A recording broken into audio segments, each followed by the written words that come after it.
अब देखिए, कांग्रेस पार्टी ने संविधान के साथ, बाबा साहब आंबेडकर के दिए हुए संविधान के साथ किस प्रकार से खिलवाड़ करने की कोशिश की। इस देश के में जब संविधान बना तब धर्म के आधार पर आरक्षण का घोर विरोध हुआ था, ताकि हमारे एससी, एसटी, ओबीसी समुदाय को सुरक्षा मिलती रहे। लेकिन उन्होंने, मनमोहन सिंह जी ने भाषण किया था और उस सभा में मैं मौजूद था मुख्यमंत्री के नाते, मुस्लिमों का देश के संसाधनों पर पहला हक है, ये मनमोहन जी का बयान है। और ये संयोग नहीं था और ये अकेला बयान नहीं था।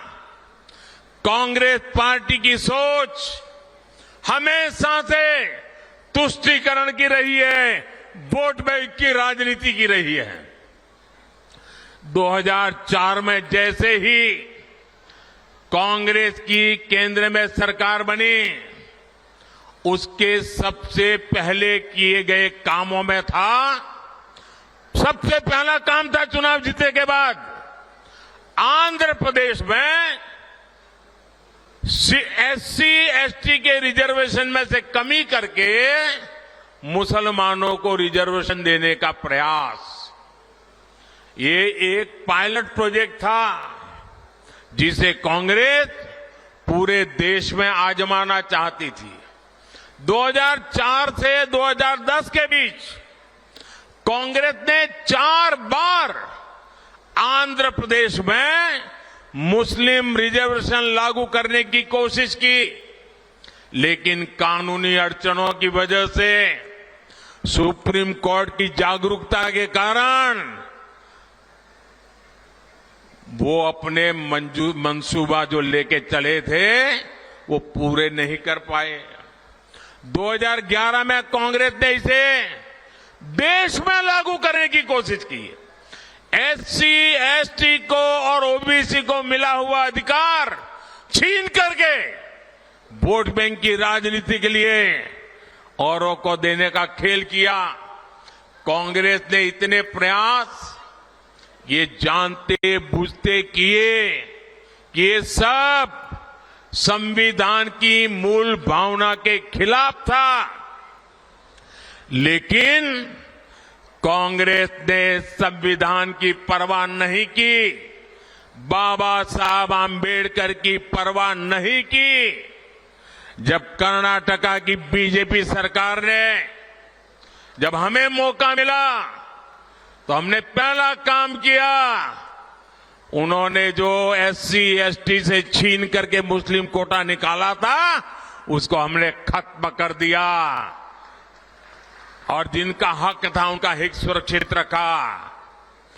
तो कांग्रेस पूरे देश में आग बबूला हो गई। ये मोदी समझता क्या है? अरे मोदी संविधान को समझता है, मोदी संविधान को समर्पित है, मोदी बाबा साहब आंबेडकर की पूजा करने वाला व्यक्ति है। साथियों, सच्चाई ये है कि कांग्रेस और इंडिया अलायंस जब सत्ता में था तो ये लोग दलितों, पिछड़ों के आरक्षण में सेंधमारी करके वोट बैंक पॉलिटिक्स के लिए उनकी खास जमात को अलग से आरक्षण देना चाहते थे, जबकि संविधान इसके बिल्कुल खिलाफ है। आरक्षण का जो हक बाबा साहब ने दलित, पिछड़ों और आदिवासियों को दिया, कांग्रेस और इंडिया अलायंस वाले उसे मजहब के आधार पर मुसलमानों को देना चाहते थे। मैं कांग्रेस को पूछना चाहता हूं, क्या कांग्रेस ऐलान करेगी कि संविधान में दलितों, पिछड़ों के आरक्षण को, आदिवासियों के आरक्षण को कम करके वो इसे मुसलमानों को नहीं बांटेंगे? जरा वह देश की जनता को वादा करो। कांग्रेसी जहां भी आए, आपको मोहल्ले में आ जाए, आपके घर में मिलने आ जाए, जरा आप खड़े रख करके पूछो, कर्नाटका, आंध्र जैसे राज्यों में इन्होंने आरक्षण को मजहब के आधार पर बांटने का खेल क्यों शुरू किया था।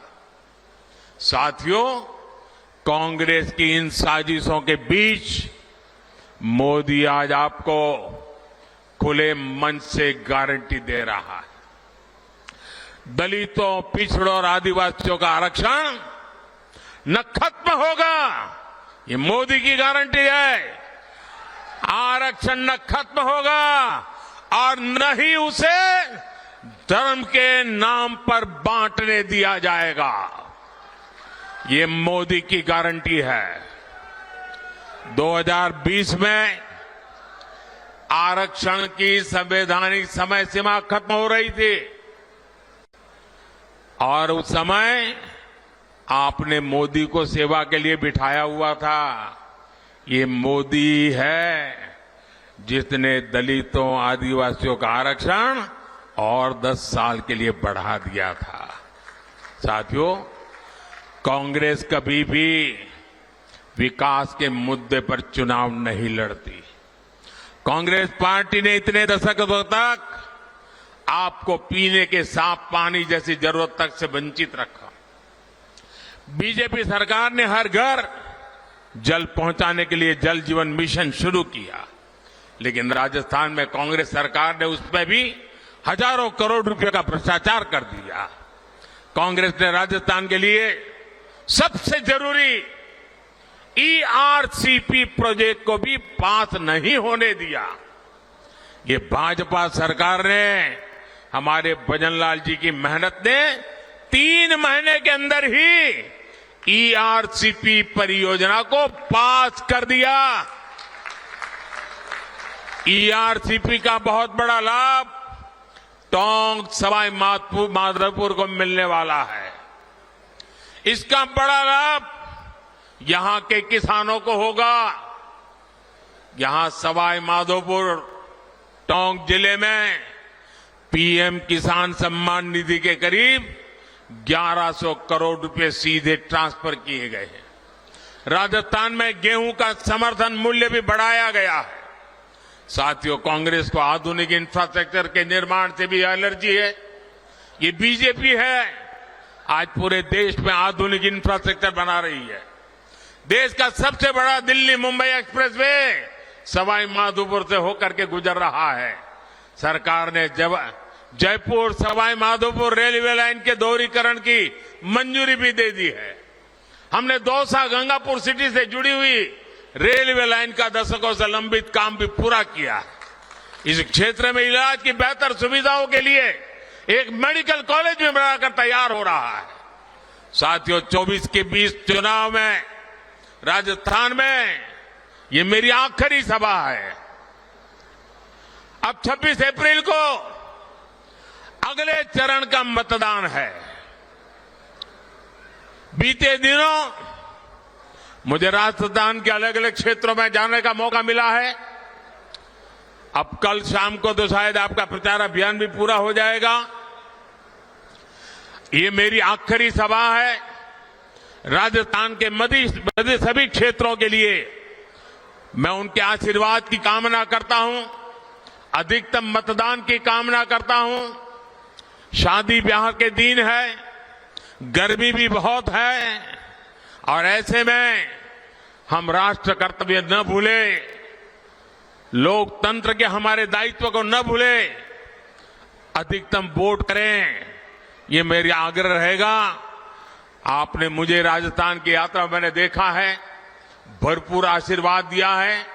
ये आपका आशीर्वाद मेरी पूंजी है। आपके सपने मेरे अपने हैं। विकसित भारत के सपने को पूरा करने के लिए मेरा भी हर पल, हर क्षण देश के लिए है। इसलिए 24/7 मैं 2047 के लिए काम कर रहा हूं। और बीते 10 वर्षों में जो काम हुआ है वो तो एक केवल ट्रेलर है। अगले 5 वर्षों में हमें देश को, राजस्थान को बहुत आगे लेकर जाना है। मेरा अनुरोध है, आप रिकॉर्ड संख्या में कमल के आगे का बटन दबाकर भाई सुखबीर सिंह जौनपुरिया समेत सभी बीजेपी उम्मीदवारों को संसद में भेजें।